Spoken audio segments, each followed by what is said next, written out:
আসসালামু আলাইকুম ওয়ারাহমাতুল্লাহি ওয়াবারাকাতুহ।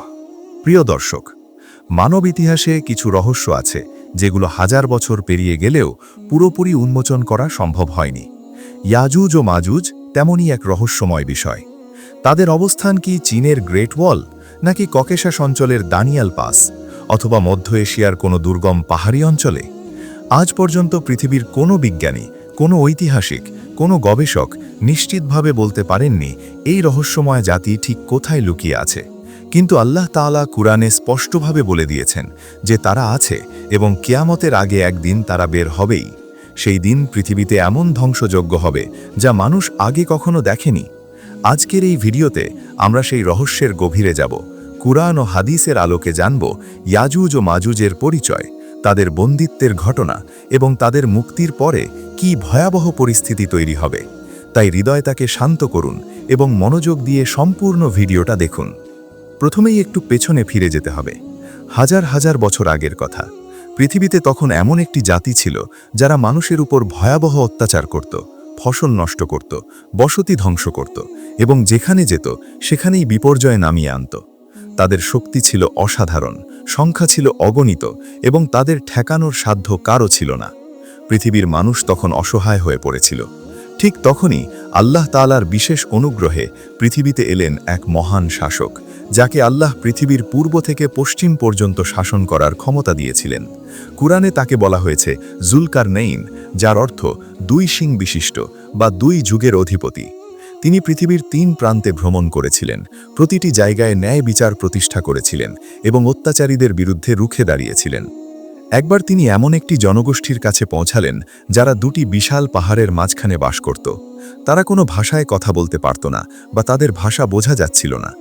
ইশারায় তারা জুলকারনাইনকে বোঝালো যে ইয়াজুজ ও মাজুজ প্রতিদিন আসে, তাদের ফসল খেয়ে যায়, তাদের ঘরবাড়ি ভাঙে এবং তাদের মানুষদের হত্যা করে। তারা জুলকারনাইনকে অনুরোধ করল একটি প্রাচীর তৈরি করে দেওয়ার জন্য। তখন জুলকারনাইন বললেন, আমার প্রভু আমাকে যা দিয়েছেন তা অনেক ভালো, তবে তোমরা শ্রম দিয়ে আমাকে সাহায্য করো, আমি তোমাদের এবং তাদের মাঝে একটি শক্ত বাধা তৈরি করে দেব। এরপর শুরু হলো সেই ঐতিহাসিক নির্মাণ কাজ। বিশাল বিশাল লোহার খণ্ড এনে 2 পাহাড়ের মাঝখানে সারি সারি সাজানো হলো। তারপর আগুন জ্বালিয়ে লোহা গরম করা হলো এবং উপর থেকে গলিত তামা ঢেলে দেওয়া হলো। তৈরি হলো সেই অভেদ্য প্রাচীর যা আজও ইয়াজুজ ও মাজুজকে আটকে রেখেছে। জুলকারনাইন বললেন, এটি আমার প্রভুর রহমত।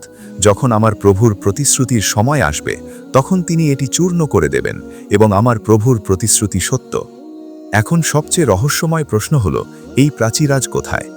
এই প্রশ্নের উত্তর খুঁজতে গিয়ে যুগে যুগে পণ্ডিতরা হতবাক হয়েছেন। চীনের মহাপ্রাচীর দেখে অনেকে মনে করেছেন এটাই হয়তো সেই প্রাচীর, কারণ এটিও 2টি পাহাড়ের মাঝখান দিয়ে গেছে এবং এটি পৃথিবীর সবচেয়ে দীর্ঘ প্রাচীর। কিন্তু গভীরভাবে বিশ্লেষণ করলে দেখা যায় চীনের মহাপ্রাচীর মাটি, পাথর ও ইট দিয়ে তৈরি, লোহা ও তামা দিয়ে নয়। তাই এটি কুরআনে বর্ণিত প্রাচীরের সাথে মেলে না। তারপর আসে ককেশাস অঞ্চলের দানিয়াল পাসের কথা। বর্তমান জর্জিয়া ও আজারবাইজানের সীমান্তে এই অঞ্চলে প্রাচীনকালে একটি বিশাল প্রাচীরের অস্তিত্বের প্রমাণ পাওয়া গেছে। এই প্রাচীরটি 2টি পাহাড়ের মাঝখানে ছিল এবং উত্তরের বর্বর জাতিগুলোকে আটকানোর জন্য নির্মিত হয়েছিল বলে ঐতিহাসিকরা মনে করেন। কিছু আলেম মনে করেন এই এলাকাটি সেই প্রাচীরের অবস্থান, কিন্তু এই মতেরও চূড়ান্ত প্রমাণ নেই। আরেকটি সম্ভাবনা হল মধ্য এশিয়ার দুর্গম পাহাড়ি অঞ্চল। আফগানিস্তান, তাজিকিস্তান বা উজবেকিস্তানের গভীর পাহাড়ি এলাকায় এমন অনেক জায়গা আছে যেখানে আজও মানুষের পা পড়েনি। সেই অজানা এলাকায় হয়তো সেই প্রাচীর আজও দাঁড়িয়ে আছে। বিবিসির একাধিক ঐতিহাসিক বিশ্লেষণ অনুযায়ী প্রাচীন অনেক স্থাপনা সময়ের সাথে মাটির নিচে চাপা পড়ে যায় বা প্রকৃতির কারণে হারিয়ে যায়, তাই শত চেষ্টা করেও সেগুলো খুঁজে পাওয়া যায় না। কিন্তু এখানে সবচেয়ে গুরুত্বপূর্ণ বিষয় হল আল্লাহ তাআলা হয়তো ইচ্ছা করেই এই প্রাচীরের অবস্থান মানুষের কাছ থেকে লুকিয়ে রেখেছেন। কুরআনের ভাষ্য অনুযায়ী এটি আল্লাহর এক বিশেষ পরিকল্পনার অংশ। জুলকারনাইন যে প্রাচীর নির্মাণ করেছিলেন তা ছিল আল্লাহর রহমত, এবং আল্লাহর রহমতের রহস্য মানুষ সব সময় বুঝতে পারে না। ন্যাশনাল জিওগ্রাফিকের এক প্রতিবেদনে বলা হয়েছে পৃথিবীর ভূপ্রকৃতি সময়ের সাথে বদলে যায়।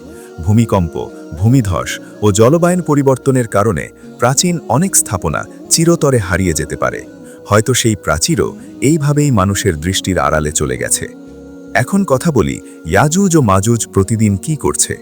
হাদিসে এসেছে ইয়াজুজ ও মাজুজ প্রতিদিন সেই প্রাচীর খোদাই করতে থাকে। তারা এত জোরে খোদাই করে যে প্রাচীরটি প্রায় ভেদ হয়ে যাওয়ার উপক্রম হয়। তখন তাদের নেতা বলে, আজকের মতো থামো, কাল আবার আসব। কিন্তু পরদিন এসে দেখে প্রাচীর আবার আগের মতো হয়ে গেছে। এইভাবে প্রতিদিন তারা খোদাই করে এবং প্রতিদিন প্রাচীর পুনর্নির্মিত হয়ে যায়। কিন্তু কিয়ামতের কাছাকাছি সময়ে যখন তাদের নেতা বলবে, ইনশাআল্লাহ কাল আবার আসব, তখন পরদিন এসে দেখবে প্রাচীর আর পুনর্নির্মিত হয়নি এবং সেই ফাটল দিয়ে তারা বের হয়ে আসবে। এই হাদিস থেকে বোঝা যায় তারা এখনও সক্রিয়ভাবে বের হওয়ার চেষ্টা করে যাচ্ছে এবং সঠিক সময়ের অপেক্ষায় আছে। তাদের মুক্তির পরে কি হবে? হাদিসে যে বর্ণনা এসেছে তা পড়লে হৃদয় কেঁপে ওঠে। ইয়াজুজ ও মাজুজ যখন মুক্তি পাবে তখন তারা দলে দলে সব দিক থেকে ছুটে আসবে। তারা এত বিশাল সংখ্যায় আসবে যে পৃথিবীর কোনো শক্তি তাদের ঠেকাতে পারবে না। তারা তাবরিয়াহ হ্রদের সমস্ত পানি পান করে শেষ করে দেবে। পরবর্তী দল এসে বলবে, এখানে এক সময় পানি ছিল। তারা বাইতুল মাকদিসের দিকে অগ্রসর হবে। হজরত ঈসা আলাইহিসসালাম ও মুসলমানরা তখন তুর পাহাড়ে আশ্রয় নেবেন। ইয়াজুজ ও মাজুজ এমনকি আকাশের দিকে তীর ছুড়বে এবং রক্তমাখা তীর ফিরে এলে বলবে, আমরা আসমানবাসীদেরও পরাজিত করেছি। তখন হজরত ঈসা আলাইহিসসালাম আল্লাহর কাছে দোয়া করবেন এবং আল্লাহ তাদের ঘাড়ে এক ধরনের পোকা পাঠাবেন যা রাতের মধ্যে তাদের সবাইকে ধ্বংস করে দেবে। সকালে উঠে দেখা যাবে তারা সবাই মরে পড়ে আছে, যেন পচা পঙ্গপাল। এখন একটি গভীর কথা বলতে চাই।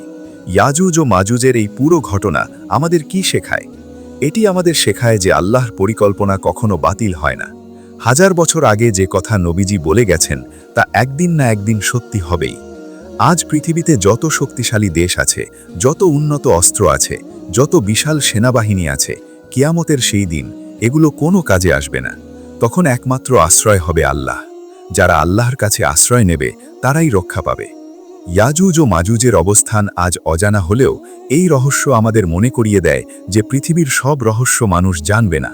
স্যাটেলাইট আছে, আধুনিক প্রযুক্তি আছে, কৃত্রিম বুদ্ধিমত্তা আছে, কিন্তু তবুও আল্লাহ যা লুকিয়ে রাখতে চান তা মানুষ কখনো খুঁজে পাবে না। এটাই আল্লাহর কুদরতের প্রমাণ। আল্লাহ তাআলা বলেছেন, তারা তোমার প্রভুর বাহিনী সম্পর্কে কিছুই জানে না, এটি কেবল একটি স্মরণ মাত্র।